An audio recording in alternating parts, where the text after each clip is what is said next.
Écoutez, je sors frustré. On le sera à moins parce que je pense qu'on méritait de gagner ce match. Alors notamment, vous l'avez dit sur ce qu'on a fait en deuxième mi-temps, c'était pratiquement une attaque défense. Bon, après, si on reprend la chronologie du match en première mi-temps, bon, je dirais que Guingamp nous a posé quelques soucis au niveau du duel notamment. Je trouvais que sur le plan technique, on avait un petit peu trop de déchets. Mais ensuite, globalement, déjà on a le mérite de revenir à un partout. Ensuite, en deuxième mi-temps, voilà, on a assiégé leur but, on était dans leur camp tout le temps. Et bon, par rapport à ça, je suis un peu frustré, surtout déçu pour les joueurs par rapport à la prestation qu'ils ont fournie. Et puis un tout petit peu en colère parce que je ne sais pas si vous allez me poser la question, mais je vais en parler quand même. Parce qu'il y a pénalty. Je viens de le revoir là en direct, enfin en direct lors de l'interview sur Bein. Donc il y a pénalty avec un arbitre qui est à 2 mètres et qui ne siffle pas pénalty. Donc ça nous est préjudiciable, donc on ne peut rien y faire. On ne peut rien dire de plus parce que sinon je vais me faire allumer, mais quand même. Quand même. Il peut y avoir des fois des actions litigieuses, on peut être d'accord, pas d'accord. Enfin, là, s'il y a un arbitre en France qui regarde ces images et qui peut dire qu'il n'y a pas pénalty, avec l'arbitre aujourd'hui qui était à 2 mètres de l'action. Donc voilà, donc quand on est dans des situations comme la nôtre, un pénalty, c'est qu'il y a faute, ça veut dire qu'on est dans la surface, ça veut dire qu'on crée des choses, ça veut dire qu'on bouscule l'adversaire, enfin ça veut dire plein de choses.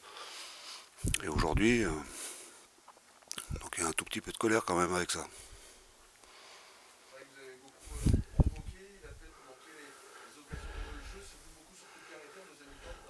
Je pense que vous n'avez pas regardé la deuxième mi-temps. Non, vous pouvez pas dire ça. Vous pouvez pas dire ça. Bon, déjà, s'il y a des coups de pied arrêtés, ça veut dire qu'on crée des choses et qu'on rentre dans la surface et qu'il y a des corners ou qu'il y a des coups francs. Donc, moi, je suis pas du tout d'accord avec votre analyse. On a provoqué, on est passé sur les côtés, on a fait des 1-2, des 1-2-3, il y a eu des centres, il y a eu des gens qui sont rentrés. Enfin bon, je sais pas comment vous regardez les matchs, mais en tout cas, moi, je n'ai pas du tout la même analyse que vous. Alors après, si effectivement il y a eu des coups de pied arrêtés, c'est parce que l'adversaire a mis le ballon au corner, ou on a été contré, mais vous pouvez pas dire qu'en deuxième mi-temps, on n'a pas eu une emprise totale sur le jeu, sur les occasions. Bon voilà, alors après, on peut nous reprocher de ne pas avoir été efficace. Voilà, on aurait dû marquer. Bon, ceci dit, entre notre dernière prestation de Niort, je veux dire, je suis satisfait de l'investissement des joueurs, de ce qu'ils y ont mis. Bon voilà, après, on est frustré, déçu de repartir d'ici avec un point, c'est tout. Bon, après, ceci dit, on va vite se projeter sur la suite, samedi. Et puis, on va être là, hein. Ne vous inquiétez pas, hein, il n'y a pas une déception. J'ai pas des joueurs qui sont abattus, j'ai des joueurs qui vont plutôt être revanchards par rapport à la frustration qu'ils peuvent avoir aujourd'hui, qu'ils ressentent, à mon avis, tout à fait légitimement.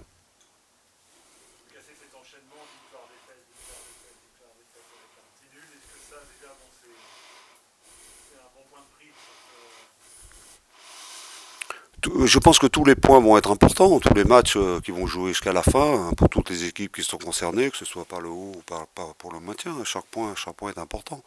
Moi, ce qui m'intéresse, c'est que mes joueurs soient libérés quand ils jouent les matchs et qu'ils les jouent vraiment, et qu'ils les jouent à fond. Aujourd'hui, j'ai vraiment rien à leur reprocher de ce point de vue-là. Donc, bon, donc voilà, donc c'est un point, et je pense que ce point, il va compter. Donc voilà, après il y a les circonstances du match, les analyses du match que vous pouvez faire, que moi je peux faire aussi, qu'on va faire évidemment. Et puis après, il faut vite se projeter sur le suivant. L'important c'est de garder, c'est de rester serein, c'est de faire, de jouer comme on a l'habitude de le faire, et à chaque match de tout donner. Aujourd'hui, j'ai la sensation que les joueurs ont tout donné, c'est ce qui m'intéresse. Après, le sport, le foot, le résultat, quelquefois, il ne dépend pas de votre investissement. Aujourd'hui, en tout cas, on aurait dû gagner le match.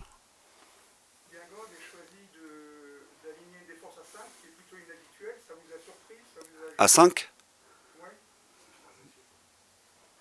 bah, Ou une 3 plus douée? moi j'ai pas vu une défense à 5, mais bon, si vous avez vu une défense à 5 avec Guingamp. Par contre, vous avez raison, ils ont préparé toute la semaine un match pour jouer contre nous. Voilà. Une- Voilà, sauf qu'ils ont un joueur qui s'est blessé à l'échauffement, ils n'ont pas joué à 5. Ils ont joué à 4. Non? Bah si, ils ont joué à 4, ils n'ont pas joué à 5. Donc voilà, par contre, ils voulaient jouer contre nous en 3-4-3 ou 3-5-2, ils ont travaillé ça toute la semaine, ça c'est sûr. Sauf que des fois, il y a les impondérables, quand on est entraîneur, il faut s'adapter, et ils ont dû s'adapter. Mais c'est pas les systèmes qui nous ont gênés, hein. Enfin, je vois pas, quand j'analyse le match, je vois pas où Guingamp, à travers son système, nous a posé nous a posé des problèmes. Vous savez, les systèmes, c'est une chose. Après, je sais que c'est à la mode de bien analyser les systèmes, système contre système et tout ça. Ok, ça fait partie du foot. Après, c'est l'animation. Vous savez, nous, on a joué à 5. Vous êtes d'accord? On a joué à 3 derrière, plus 2 pistons. Mais dans notre animation, on était toujours à 4 derrière, hein. Le petit Sam sur le côté, il rentrait constamment au milieu. Donc vous voyez, pourtant, vous allez présenter le match en disant Toulouse a joué à 5. Dans l'animation, on n'a pas joué à 5. En deuxième mi-temps, Sam Sana, il a joué constamment au milieu. Sur le but qu'on met, c'est Sam Sana qui rentre à l'intérieur, au milieu. Donc ça fait aussi ça fait partie des choses qu'on avait préparées. Donc c'est pour ça que les systèmes, voilà, c'est une chose, mais c'est surtout l'animation du système qui est important. Est-ce que vous attendiez une équipe qui défend en bloc et qui se projette à 200%, comme vous l'avez dit, à 200 à l'heure? Quand le premier but que vous encaissez, De la part de Guingamp, ouais, de la part de bah ils ont fait ça toute l'année, donc oui, hein. vous êtes piégé là-dessus.